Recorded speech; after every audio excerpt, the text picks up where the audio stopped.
Okay, so I'm back. It's Wednesday morning, and I went into a little bit of a funk there for a few days, and now I'm back, crawled out of my hole. I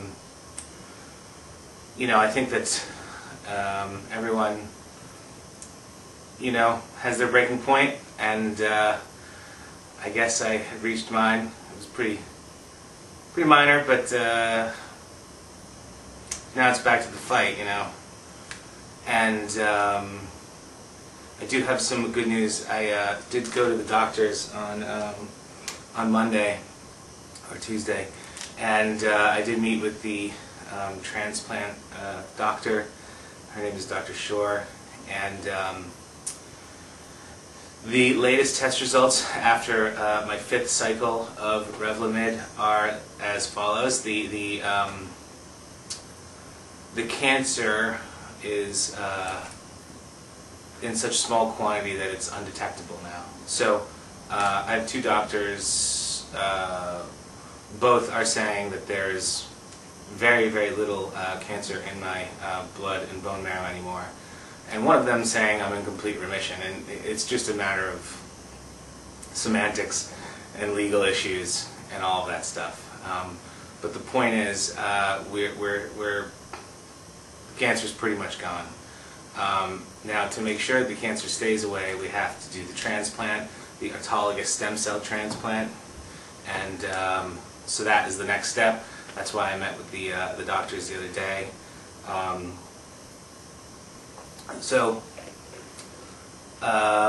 It takes about 6 weeks, and I just put together a calendar yesterday on Google that I'll be emailing out to my friends and family, and if you're interested as well, you can follow the process if it's something that you might like to learn about.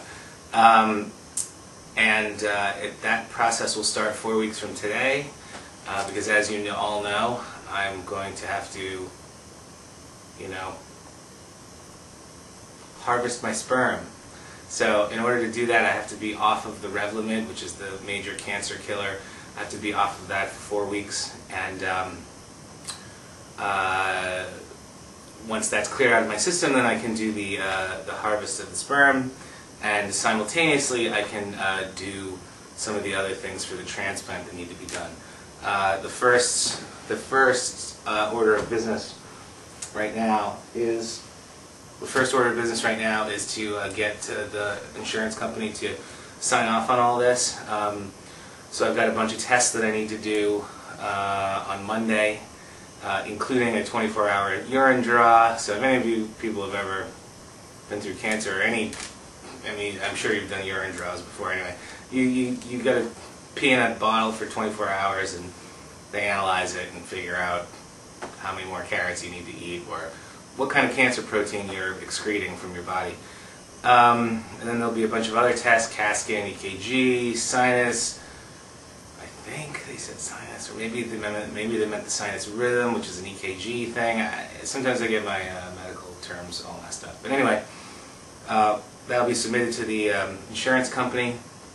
And the insurance company will obviously, approve it, and then we get down to it. So, as I said, I don't want to get into too much detail now, but it takes probably about 6 weeks total. That's from the first day of chemo to the day I leave the hospital. There are going to be times where I'm going to need 24-hour care. And that includes after I leave the hospital.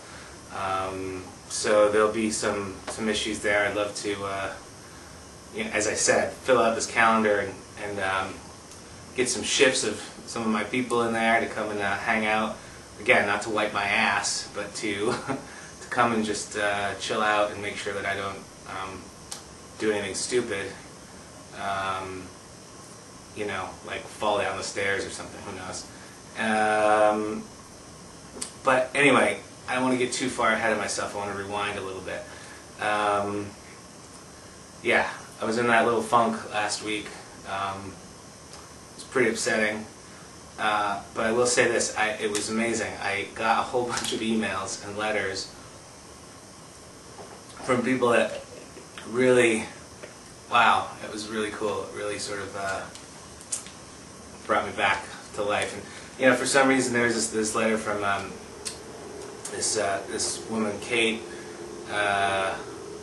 in Australia, and her husband, and they just sent me a really nice letter, and it was really cool. It really buoyed me a little bit. And then I got a bunch of other letters. Again, I don't know what it is. People from UK and outside of the country write me more than people here do. It's funny, but it's great. You know, I love to get the letters, and as I said, I'm going to be writing everyone back once I get into the hospital. I'm just watching the time here because I got to keep it under 10 minutes. And I also saw some videos from some other people on YouTube who have cancer, and I got some letters from some people who have cancer, and it just woke me up. You know, it's time to just get back and do everything that I need to do, and not think about the stuff that can be fixed. You know, sperm is not an issue. We'll have tons of it for all time. Probably, you know, probably not something that I should be advertising. There'll be millions and millions of Jason Carpenter sperm around. But we'll have those. It's not going to be that big of a deal. The hair's going to go away and it's going to come back. It's not going to be that big of a deal.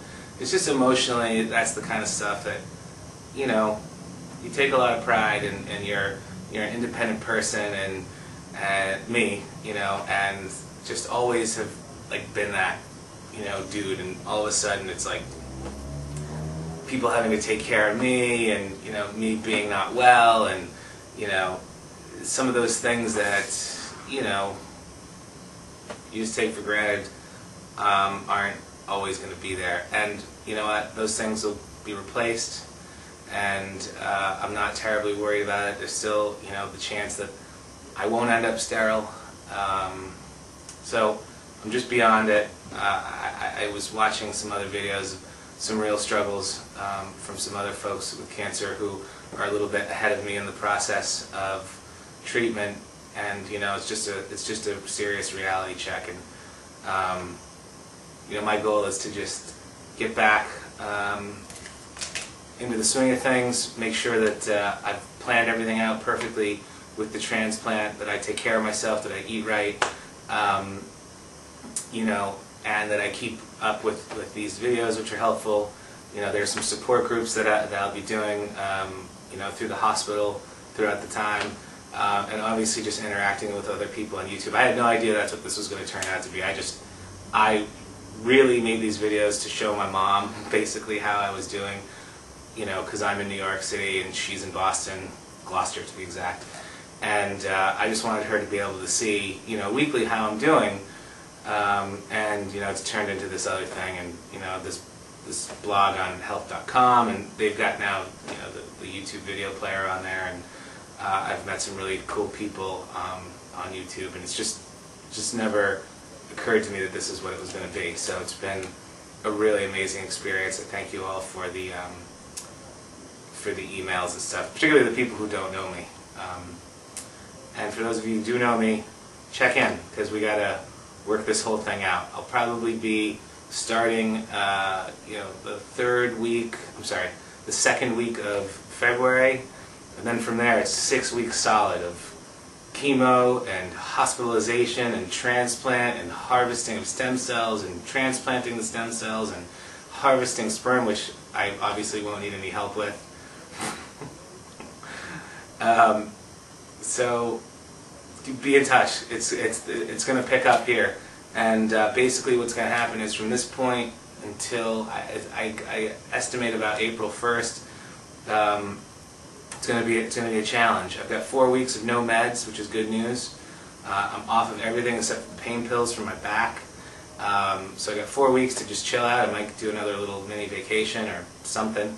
And then after that, it's hardcore, and you know, things aren't going to be easy, and I'm going to need some help. And it's time for people, well, excuse me, my tongue is all tied because I'm trying to get this done. It's just time to for me to step up, and it's time for the people around me to step up. So I hope that can all happen, and I will be in touch more often because things are going to start moving quickly. Thanks again, and don't worry, I'm fine. I just had a little breakdown last week. It's all good.